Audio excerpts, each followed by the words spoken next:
everyone. This is Patrick Karen, your host of the White Mountain Endurance podcast, and I'm joined this evening by Matt LeBlanc.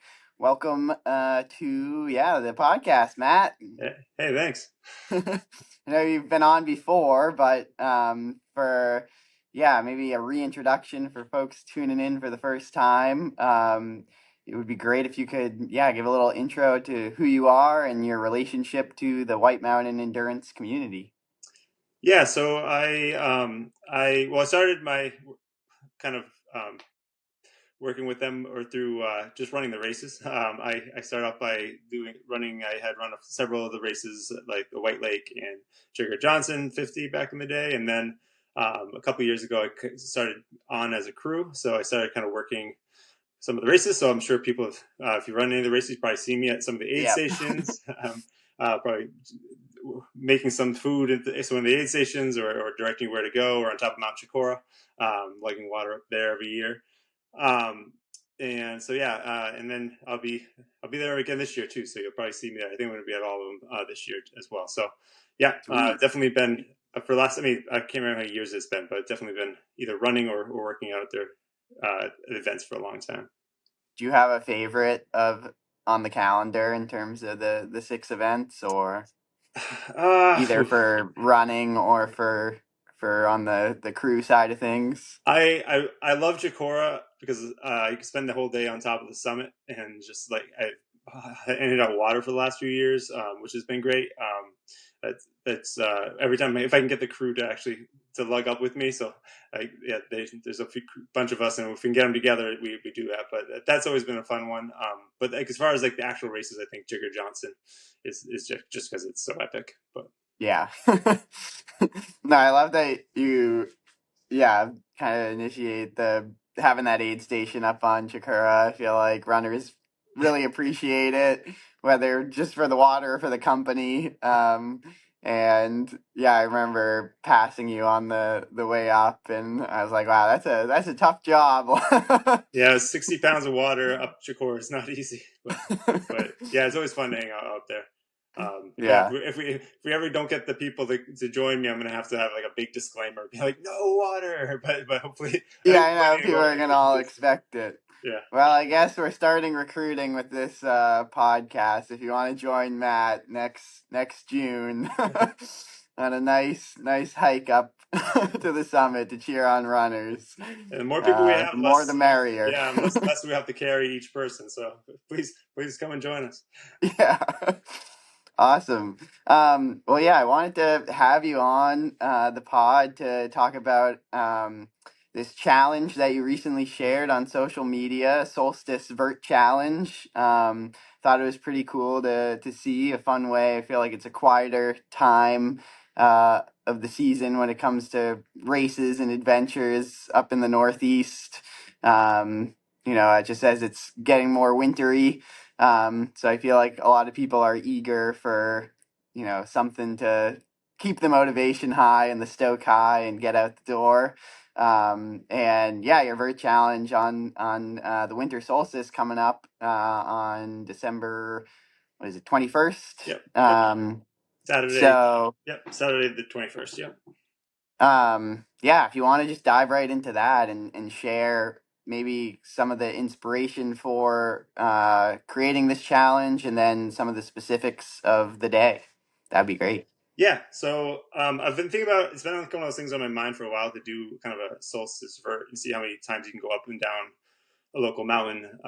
And so it's been kind of, that idea has been kind of on my mind about wanting to do that for a while. And then I work as a public school teacher in a local school up here in New Hampshire. And one of the things I noticed in the last, I've been teaching for 12 years now, 12 years. And I think people aren't really aware of the need that students and parents and families are faced with, that there's a lot of houseless people, that it's even students that are kind of bouncing around or don't have housing.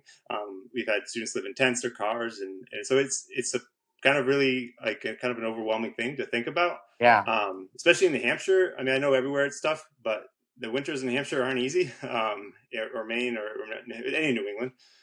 So I think it's one of those things where just or the amount of students who would come in without jackets or gloves, and it's not because they like being brave in the winters; it's because they really don't have the needs of that.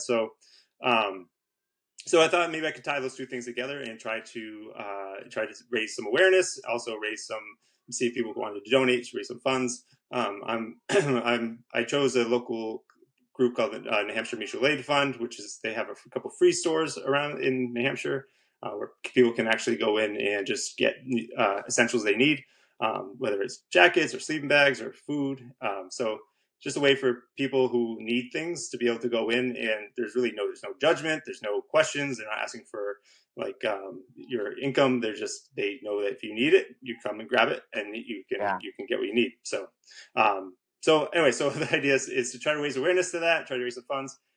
And then the event itself is because all of us like to go out in the woods and do silly things.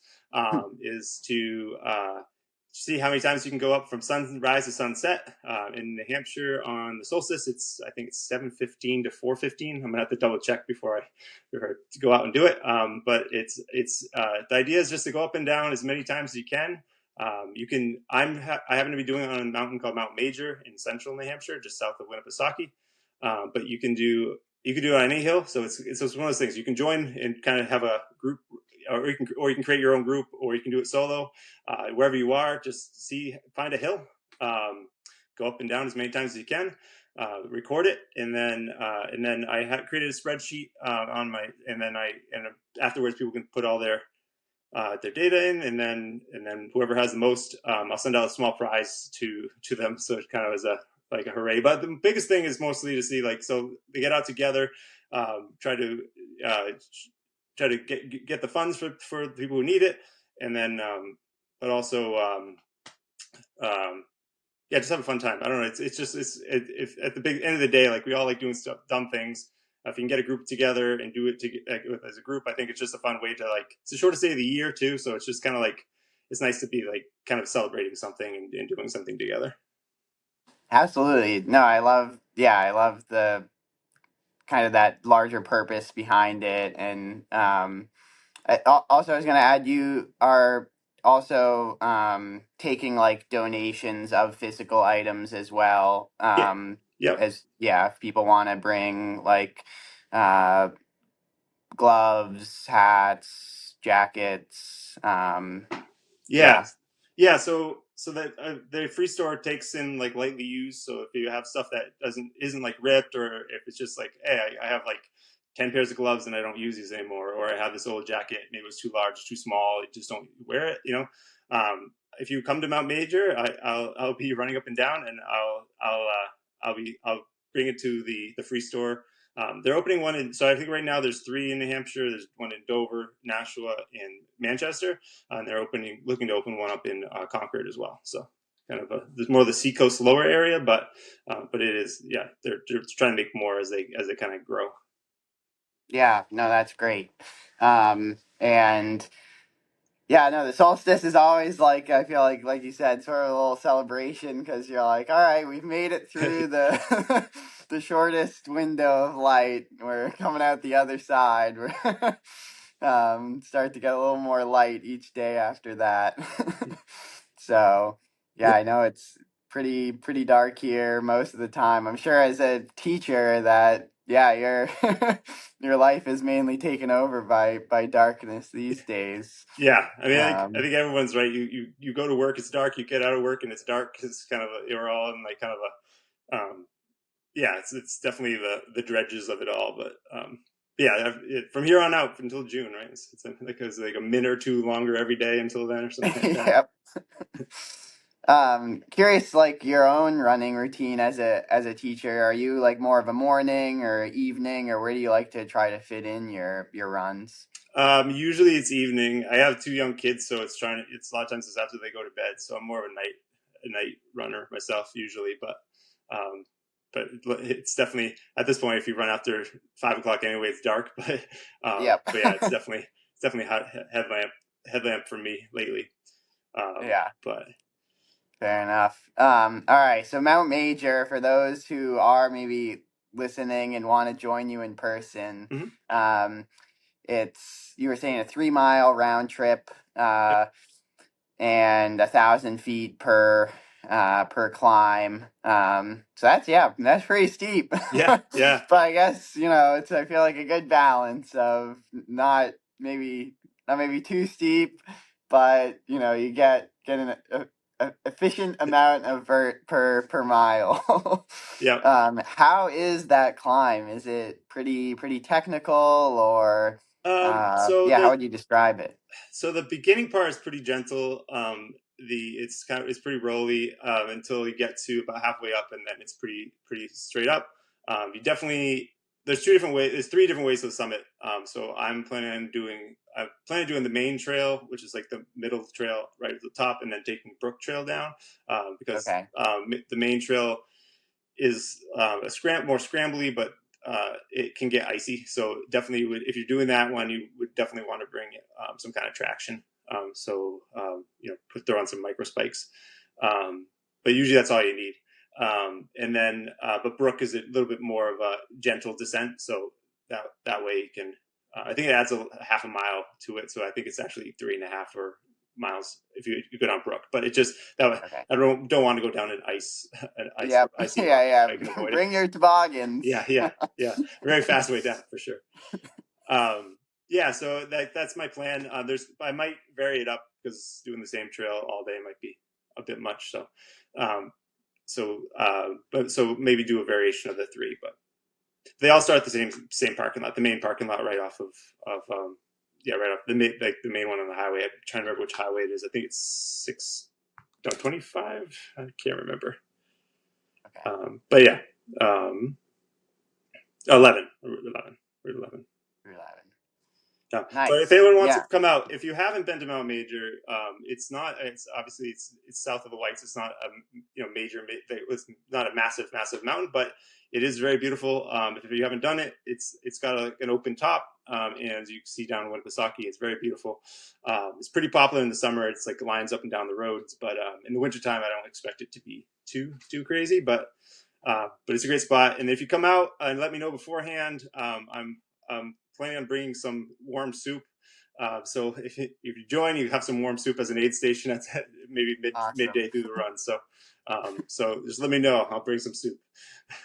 Sweet. Yeah, just come for the soup. Yeah. Come for soup and leave. It's fine.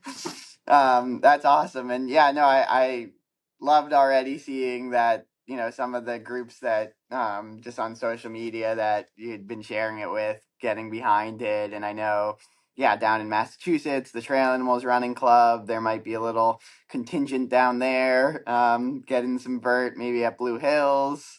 Yeah, I know up on Mount Desert Island, our group of runners is going to get after it. Still deciding on the mountain will do, but it might be a game day decision depending Yeah, on for conditions. sure. Yeah. But yeah, I think it is a fun challenge that, anyone, and like you were saying, you don't have to go the whole day either. If you just No. want to go for 1 lap, 2 laps, Yep.